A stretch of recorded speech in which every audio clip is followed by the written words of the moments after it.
ओम बगलामुखी गदाधारिणी नमः। माँ बगलामुखी के प्रिय साधकों सभी को नमन। माँ बगलामुखी की कृपा सदैव आपके ऊपर बने रहे। आपका हर प्रकार से कार्य बनता रहे, व्यापार में उन्नति हो, शीघ्र नौकरी प्राप्त हो, घर में सुख शांति समृद्धि का वास हो, यही प्रार्थना हम माँ बगलामुखी से करते हैं।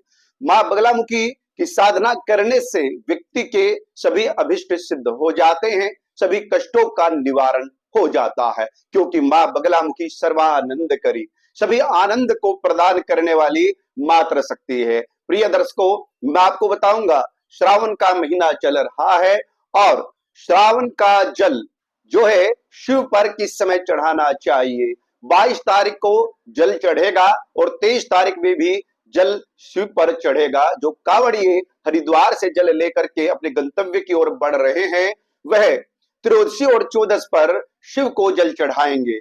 तो यहाँ पर कौन सा समय उचित है कि इस समय जल चढ़ाने से साक्षात स्वयंभू महादेव प्रसन्न हो जाते हैं, माँ पार्वती की कृपा प्राप्त होती है, गणेश लक्ष्मी का वास घर में हो जाता है, इसी पर चर्चा करेंगे।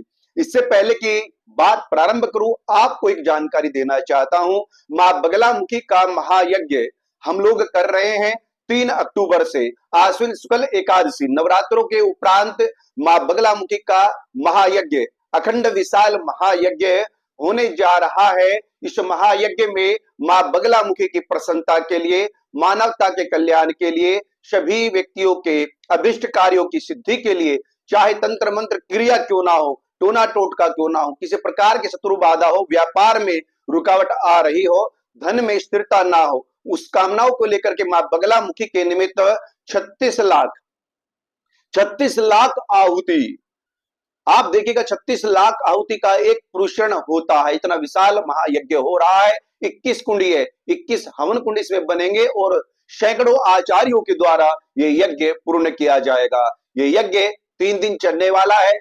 जो व्यक्ति माँ के प्रति श्रद्धा रखता है, आस्था रखता है या अपने अभिष्ट को पूर्ण करना चाहता है, माँ की साधना के द्वारा यज्ञ में आहुति प्रदान करे, देवी की कृपा प्राप्त करे। माँ बगलामुखी का अभिमंत्रित यंत्र भी, लॉकेट भी इसमें दिया जाएगा, वो भी आप प्राप्त कर सकते हैं। नंबर हमारा दिया गया है। हमसे जुड़ने के लिए या यज्ञ में सहयोग करने के लिए आप संपर्क कर सकते हैं। प्रिय दर्शकों, श्रावण के महीने में हर व्यक्ति शिव के प्रति आस्थावान होता है और आप देख रहे हैं करोड़ों लोग हरिद्वार पदयात्रा जा रहे हैं या फिर डाक कावड़ के माध्यम से जल लेकर के आ रहे हैं।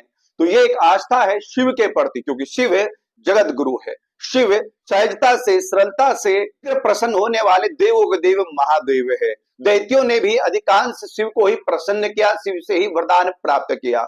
शिव के अंदर कोई छल कपट ऐसा भाव नहीं, वे भक्ति देखते हैं और भक्ति भाव को देख करके ही वरदान देते हैं, चाहे देव हो, दानव हो या फिर मनुष्य। तो यहाँ आस्था में आप हरिद्वार से जल लेकर के आते हैं। 5 दिन 7 दिन की यात्रा के उपरांत शिव को जल चढ़ाना है। जल चढ़ाने का समय 22 तारीख को रहेगा। 22 तारीख को प्रातः समय मंगलवार को 7:08 तक द्वादशी रहेगी। उसके उपरांत त्रयोदशी का उदय हो जाता है, त्रयोदशी प्रारंभ हो जाती है। त्रयोदशी तिथि का यहाँ 6 है, 6 अर्थात त्रयोदशी तिथि 22 तारीख को सूर्य उदय के समय नहीं है, पहले नहीं है, और ना ही 23 तारीख को। 23 तारीख को चतुर्दशी का वास हो जाएगा। तो यहाँ पर 23 तारीख को भी शिव पर जल चढ़ेगा और 22 तारीख को भी। जब लाखों लोग शिव पर जल चढ़ाते हैं तो उसमें एक मुहूर्त मायने नहीं रखता, वहां निरंतर जल चढ़ता रहता है। और श्रावण का महीना स्वयं शिव का है, इसमें कोई दोष नहीं लगता, किसी भी समय जल चढ़ा सकते हैं। त्रयोदशी के लगते ही जलाभिषेक होना प्रारंभ हो जाएगा। इसमें मुख्य समय क्या रहेगा? मुख्य समय है रात्रि के 4:40। 4:40 23 तारीख की रात्रि को वो समय है जब त्रयोदशी का समापन और चतुर्दशी का प्रारंभ हो रहा है। यहाँ त्रयोदशी प्रदोष शिव की होती है, चतुर्दशी स्वयं शिव और पार्वती की होती है। तो त्रयोदशी और चौदस का जो मिलन होता है, जो त्रयोदशी का समापन चतुर्दशी का प्रारंभ होता है, उसी समय, उसी एक सेकंड में, एक पल में शिव को जल चढ़ा दिया जाए, चाहे शिव मंदिर में हो या फिर अपने घर पर स्फटिक नर्मदेश्वर जी या पार्थिव शिवलिंग आपने बनाया हो या फिर पारे का शिवलिंग आपके घर में हो, वो शिव को जल अर्पित कर दीजिए, शिव को दूध चढ़ा दीजिए, शिव का अभिषेक कर दीजिए। आपके मनोरथ जिस कामना को लेकर के आप अभिषेक करेंगे वह स्वयं आप देखेगा कि वह पूर्ण होगा, आपका कार्य निश्चित पूर्ण होगा इस समय पूजा करने से। और फिर उसके उपरांत पूरे चतुर्दशी में जल चढ़ेगा, क्योंकि लाखों लोग जल चढ़ाते हैं, एक समय में हर व्यक्ति जल नहीं चढ़ा सकता, पर यह है कि आप एकांत में अपने घर पर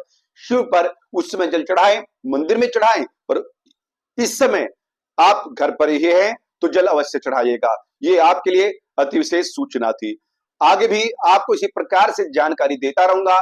हमसे जुड़ने के लिए चैनल को सब्सक्राइब कीजिएगा, वीडियो को लाइक और शेयर कीजिए। जय माई की।